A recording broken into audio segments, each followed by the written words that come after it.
নমস্কাৰ বন্ধুসকল, আজি কেইটামান ইণ্ডিয়াৰ অপাৰেশ্যন লৈ আহিছোঁ। প্ৰথমটো হ'ল অপাৰেশ্যন গংগা, নামটো চবেই শুনিছে চাগে।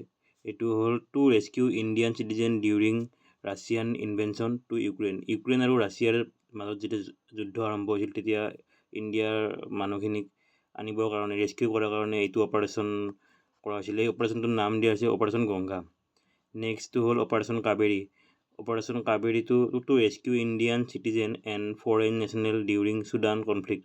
চুডানত মানে যুদ্ধ আৰম্ভ হৈছিল, এই মানে যুদ্ধ হওঁতে তেতিয়া ইণ্ডিয়ান আৰু বাহিৰৰ বেলেগ দেশৰ মানুহখিনিকো মানে অনা হৈছিল, ৰেস্কিউ কৰা হৈছিল। তো এইটোত মানে নাম দিয়া হৈছিল অপাৰেশ্যন কাবেৰী বুলি। 2023 চনত হৈছিল এইটো।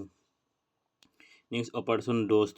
অপাৰেশ্যন ড'ষ্টটোত to a rescue and a search mission to assist Syria and Turkey major earthquake. তুৰ্কীত মানে আৰ্থকুৱেক এটা হৈছিল, বহুত ডাঙৰ আৰ্থকুৱেক। তাতে মানে মানুহবিলাক ৰেস্কিউ কৰা হৈছিল। ইণ্ডিয়ান আৰু বাহিৰৰ মানুহখিনিকো ৰেস্কিউ কৰাৰ কাৰণে এইটো অপাৰেশ্যন কৰা হৈছিল।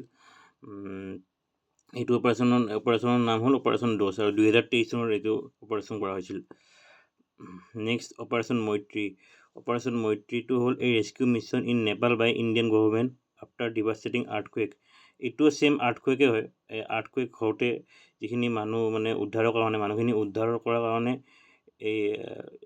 এইটো অপাৰেশ্যন কৰা হৈছিল। এইটো অপাৰেশ্যন ইণ্ডিয়া কৰিছিল। এইটো নাম দিয়া হৈছে অপাৰেশ্যন মৈত্ৰী। 2015 চনত এইটো অপাৰেশ্যন কৰা হৈছিল।